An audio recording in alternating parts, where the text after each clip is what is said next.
Mesdames, Messieurs, le peuple congolais, chers membres de la diaspora, question. Pourquoi le plus grand criminel, assassin, dictateur, génocidaire de tous les temps que notre pays n'ait jamais connu? Et cet individu qui est déjà au premier rang des dictateurs criminels d'Afrique encore en activité, cet individu qui est invité et arrive à Washington pour le sommet USA-Afrique qui se déroulera du 13 au 15 décembre 2022. Cet individu, ce tueur en série, ce génocidaire, s'appelle Denis Sassou Nguesso. Vous le savez très bien que l'ignorance est la pire des souffrances. Le savoir et la connaissance vous libèrent. Et pour cause, je voulais toujours répéter, et plusieurs fois d'ailleurs, de cesser vos émotions et appartenances au regard du climat socio-politique délétère, criminogène, antisocial. Notre pays est en danger. Le peuple est en danger. Il y a un criminel qui est là. Il s'appelle Denis Sassou Nguesso. Donc je vous invite à placer la raison et l'essence de la vérité, de l'intérêt général au-dessus des émotions à appartenance. C'est une affaire de survie d'un peuple ou d'une nation. Vous le savez que dans la nature, les animaux ont déjà appris ces réflexes-là depuis la nuit des temps. Ils savent qu'ils sont dans les milieux hostiles. Observez vous-même les films animaliers dans les savanes africaines, là où il y a des proies, des prédateurs, des charognards et autres. Nous, en ce moment, dans ce monde brut, on est comme ça. Méfiez-vous des apparences. C'est un monde en danger. Le monde est dangereux. Donc, vous devez en tenir compte que vous devez, individuellement et collectivement, placer la raison. La raison de douter, de réfléchir, de se structurer, de s'organiser, d'agir. La raison de la résilience, sa capacité à surmonter les épreuves. La raison d'être toujours aux aguets. Et aussi, la raison de se dire que nous devons mettre hors d'état de nuit ce monsieur-là, qui s'appelle Denis Sassou Nguesso. Donc, observez vous-même la dynamique des espèces. Les animaux, certes, ils ont l'instinct de protéger les territoires, l'instinct de se reproduire, l'instinct de manger ou être mangé, et voilà. Nous, dans la dynamique des sociétés et civilisations, c'est pareil. Donc, il y a des rapports de force, il y a des intérêts, il y a plein de choses comme ça. Donc, il faut en tenir compte de ça. C'est un monde brut. Et donc, dans ce monde brut, si vous placez les émotions au-dessus de la raison, vous ne réussirez pas ce combat contre Sassou. Il partira sans être ni humilié, ni jugé et autres. Qu'est-ce que ça peut faire? Puisque ça va laisser des idées à d'autres. Et c'est bien comme ça, puisque nous le souhaitons, nous le voulons. Donc, commencez déjà à placer la raison au-dessus des émotions et de l'appartenance, le tribalisme et tout. Zappez d'abord ça. Vous savez que les Sud-Africains avaient vaincu l'apartheid parce qu'ils étaient unis, malgré les différences tribales en Afrique du Sud. Donc nous sommes dans la même situation. Donc vous devez placer la raison, de se dire, ah tiens, comment structurer, organiser et mettre hors d'état de nuit Denis Sassou Nguesso, qui ne cesse de nous piétiner. Il faut casser notre pays. Mesdames, Messieurs, peuple congolais, chers membres de la diaspora, vous savez, on apprend toujours des autres. Et pour cause. Je pense que dans les années 2005-2006, à peu près, j'avais rencontré une Antillaise, une fan de l'Afrique, du combat de la communauté noire et autres, hein. Donc, on parlait des sujets avec plein de monde.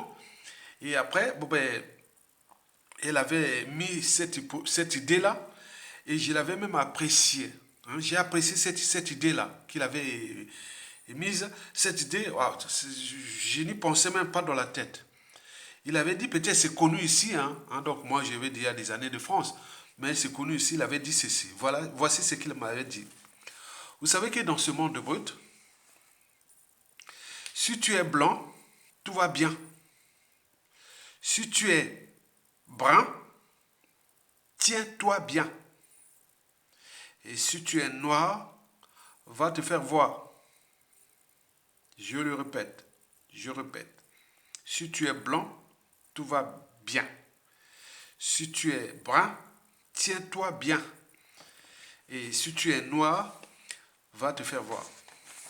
Et donc, là, au sommet USA Afrique, nous avons des bruns et des noirs. Les bruns sont des Arabes, donc ils vont se tenir bien certainement. Mais les noirs, ils vont certainement se faire voir là-bas.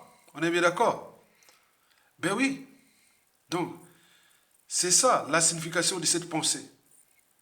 Donc les Arabes vont aller là-bas au sommet USA Afrique, ils seront certainement, ils vont se tenir droit, respecter, mais nous, on va se faire voir. Et Denis Sassou Nguesso est là pour ça. Il est déjà parti pour ça. Et pourquoi? Parce que les enjeux sont ailleurs. Les enjeux de ce sommet sont ailleurs. Il faut retenir que les enjeux de ce sommet sont ailleurs. Et voici ces enjeux, ou plutôt voici les 3 enjeux de ce sommet USA-Afrique. Expliqué à vous, peuple congolais, par un intellectuel, un lettré qui fait part de ses analyses, de ses points de vue sur des problématiques et des enjeux plus ou moins partagés. Donc on est là pour alerter, éveiller les consciences et autres. Et voici les 3 enjeux de ce sommet USA-Afrique. Le premier enjeu est celui de la gouvernance globale,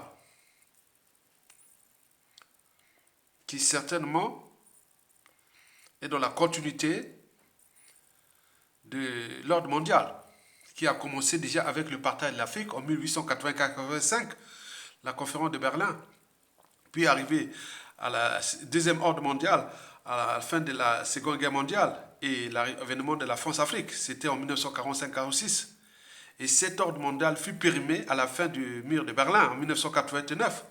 Donc on continue avec un modèle qui est permis, puisqu'il y a un montant en puissance d'autres pays émergents et autres. Donc vers le monde multipolaire et autres. Vous le savez très bien. Mais vous savez, avec l'Occident, c'est-à-dire on se soumet ou on est écrasé. L'Occident, c'est ça. On se soumet à l'Occident ou on est écrasé. Historiquement, c'est toujours passé comme ça. C'est pour cela qu'il y a eu toutes les guerres. Ils se sont toujours battus entre eux. Des guerres puniques, les guerres de 100 ans, les guerres mondiales, les points, il n'y a que ça. Donc, eux, on se soumet ou on est écrasé. Donc, il faut choisir son camp. Donc, l'Occident, là, a toujours montré ses muscles à travers les instances de gouvernance globale. L'ONU, les FMI, la Banque mondiale, la BCE, et point. Tout ça, ce sont des instances de gouvernance globale de l'ONU. Vous avez par exemple pu voir le Mali écarté, la Guinée, le Soudan et le Burkina Faso écartés, soi-disant peut-être des coups d'État. Mais il y a eu des coups d'État constitutionnels, sans fin en Afrique francophone.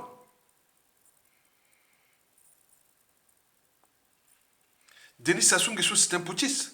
Il est là-bas. Il a tué tout. Il a tellement tué. Et donc là, il est là-bas. Il va aller. Donc on n'invite pas le Mali parce qu'il faut savoir où choisir son camp. Donc pour l'Occident, là, le Mali n'obtempère pas aux injonctions des enjeux de la gouvernance globale occidentale.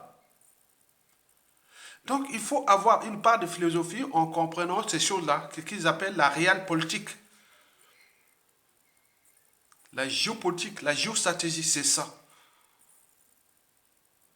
Donc Sassou est là-bas parce qu'il est dans le camp occidental. Il est là parce qu'il est le cheval de Troie de la France-Afrique. La France-Afrique, c'est la France c'est l'Occident. Donc, chacun protège ses pions.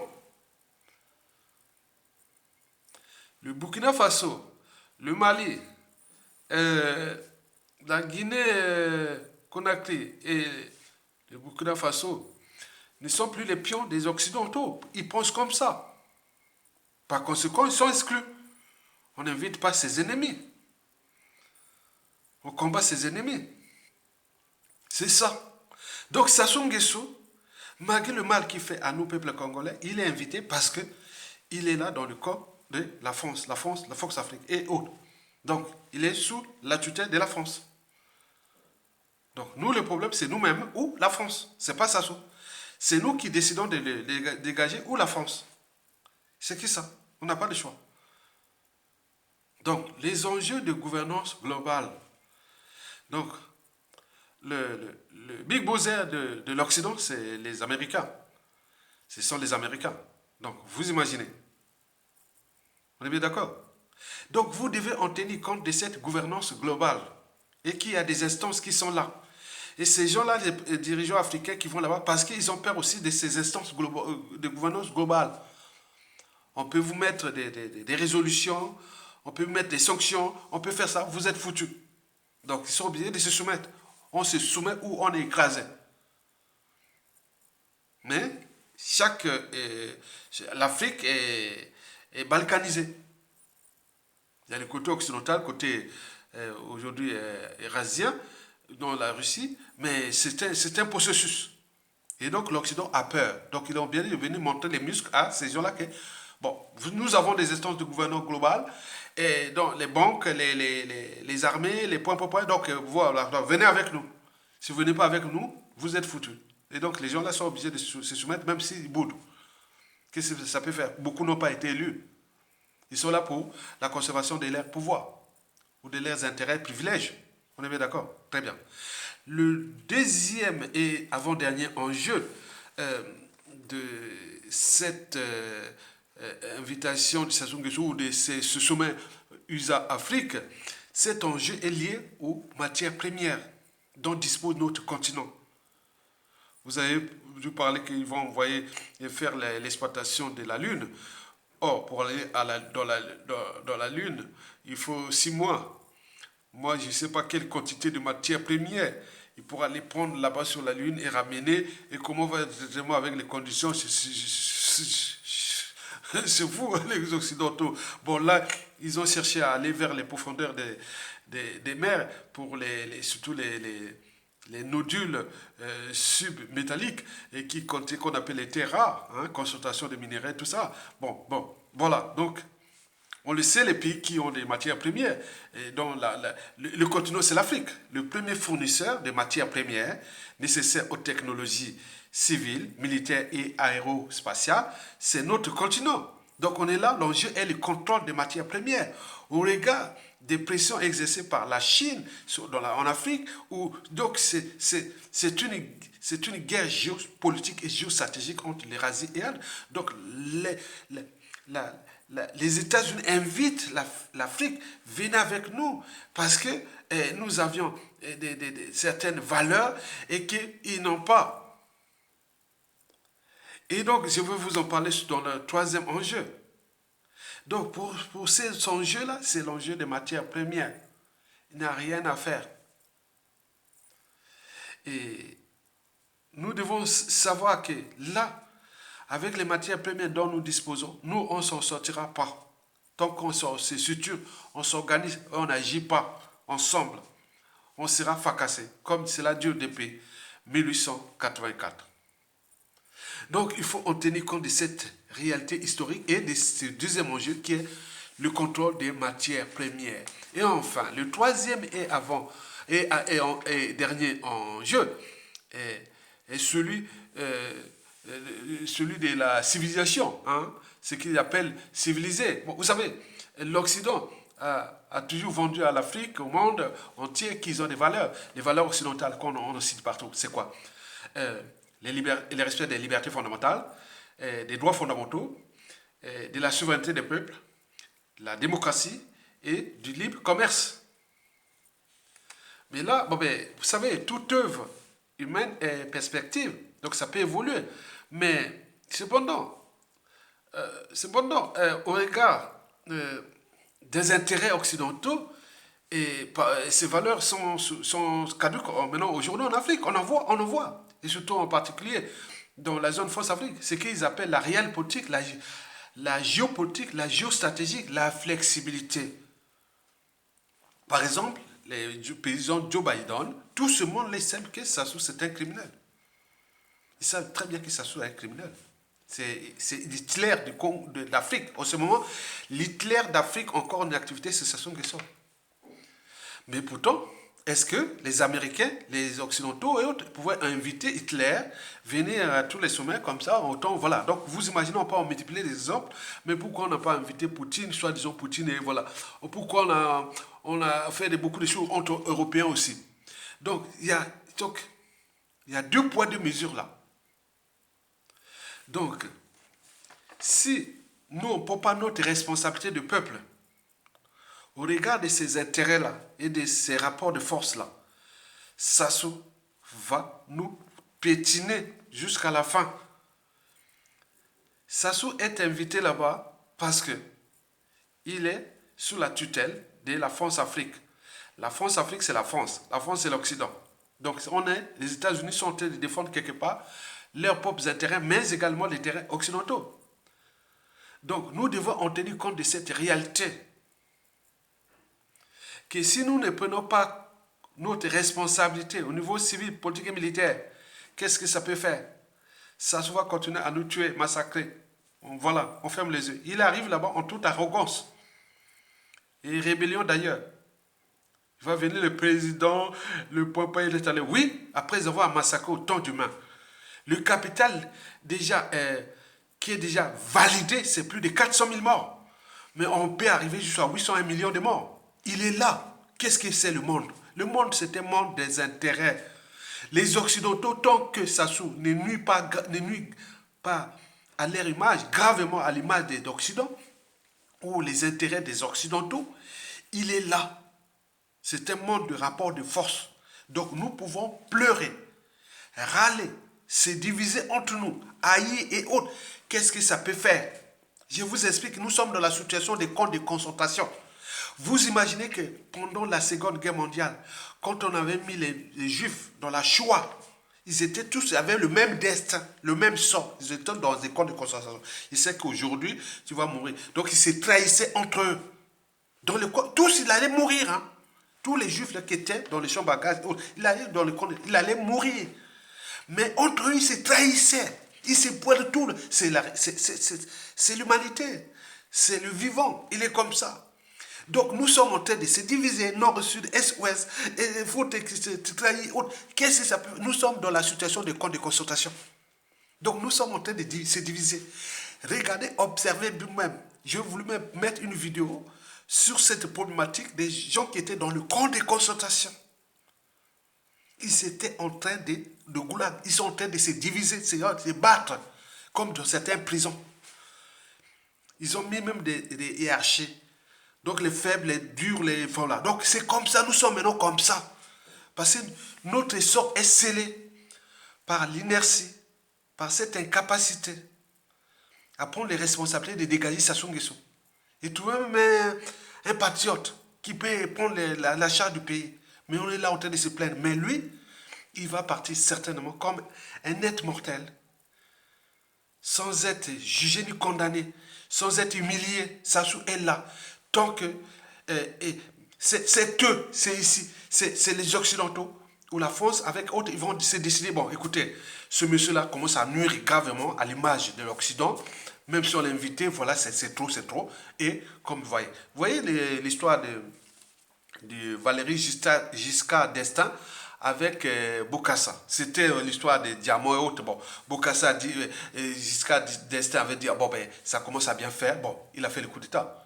Mais on peut en multiplier les exemples des anciens présidents français qui ont éjecté les dictateurs là-bas. C'est un jeu d'enfant. Mais nous, on est là en train de se tourner. Le gars là, un être mortel qui va partir nous laisser la merde. Et déjà, il a attaqué tout le monde, l'a tué. Donc lui, Sassou, a le quitus là de tuer les négros, les noirs. Donc il faut en tenir compte de ça. Nous sommes dans un camp de concentration au temps des nazis. Ça avait des bagarres entre les juifs. Il y avait même des espions. Donc vous êtes dans les mêmes sorts. On a mis, les nazis avaient fait fort. Hein. Ils avaient mis les espions entre les victimes qui vont mourir. Les gens qui devaient trahir les uns des autres. Celui-là, il ne bosse pas. Celui-là, il fait ça. Donc nous sommes pareils. Donc vous devez en tenir compte. Nous sommes là dans le même piège, du nord au sud, de l'est à l'ouest. Donc au niveau civil, politique et militaire, qu'au niveau religieux. Et tout le monde, c'est comme ça. C'est un pion. Une pièce métallique de la France-Afrique. Qui dit la France-Afrique, dit l'Occident. La France. Donc ils sont là jusqu'à ce qu'ils se disent que, bon ben voilà, vous avez entendu que les grandes loges franc-maçonniques françaises ne veulent plus des Sassou Nguesso, ils veulent les remplacer par soit Georges Mugemba ou autre. Vous voyez, c'est leur affaire. Donc c'est entre eux. Donc nous devons mettre les pressions pour que nous prenions notre responsabilité de peuple. Parce que l'œuf, quand elle est brisée de l'extérieur, la vie s'arrête. Mais quand l'œuf est brisé de l'intérieur, la vie commence. Les bonnes choses arrivent de l'intérieur. Donc prenez votre responsabilité là-bas. Sinon, attendons, c'est l'indignité nationale. Donc on laisse Sassou Nguesso partir sans être humilié. Sassou est parti pour mourir au pouvoir. Et ça sera comme ça. Là. Attends, je ne vais pas faire un doigt d'honneur. Ça sera comme ça. Et c'est le défi permanent que nous allons vivre, que vous allez vivre. Nous, on ne sera plus dans ce monde peut-être, puisqu'on cherche à nous tuer. On cherche à nous tuer partout. Aucun Congolais n'est... Attends. Vous aimez, nous sommes, faites les films animaliers, mettez les films animaliers d'Afrique, nous sommes tous pareils. Tant que Sassou sera là, aucune condition humaine, sociale et existentielle du Congolais sera stable. Par conséquent, nous devons prendre notre responsabilité, c'est tout. Et ils défendent l'intérêt. Sassou est invité là-bas, c'est ça. Donc Sassou est invité là-bas parce que nous n'avons pas pris notre responsabilité. Parce que les rapports de force sont du côté de Sassou et de ses soutiens extérieurs, donc occidentaux et autres. Mais tant que nous menaçons, nous mettons les pressions, à ce moment-là, il lâche Sassou. Mais le mal est déjà fait. Et donc nous sommes en train de faire. Imaginez-vous l'histoire des camps de concentration. Et qu'aujourd'hui, que ce soit Dachau, que ce soit tous ces camps de concentration en Pologne et autres. Mais attends, vous savez bien que tout le monde va mourir. Mais il s'est divisé, c'est humain. Nous sommes là, nord, sud, destin gavé, et attends, les gens, certains sont venus pour assassiner les uns et les autres. Vous avez vu dans la diaspora, il y a eu des morts suspects, les empoisonnés morts. C'est exactement l'histoire des camps de concentration. Quand les gens là, tous allaient mourir. Imaginez-vous tous ceux qui sont morts dans notre pays, qui seraient encore en vie, des cadres, des cerveaux, des mères de famille, des parents, tout le monde est mort là. Depuis 1970, à cause de ce Sassou, il est là. Il l'a entretenu. Donc c'est un problème de rapport de force, d'intérêt. Donc nous avons laissé nos intérêts à Sassou Nguesso et à ses soutiens extérieurs. Et il est en train de travailler contre nous. Mais comme c'est un être mortel, il va partir, il nous laissera une merde. Mais on va se diviser entre nous. Par la suite, c'est l'humanité. Donc vous devez en tenir compte de ça. Donc je vous laisse là et partagez cette vidéo. À bientôt et bon vent au peuple congolais. Tokolonga, merci.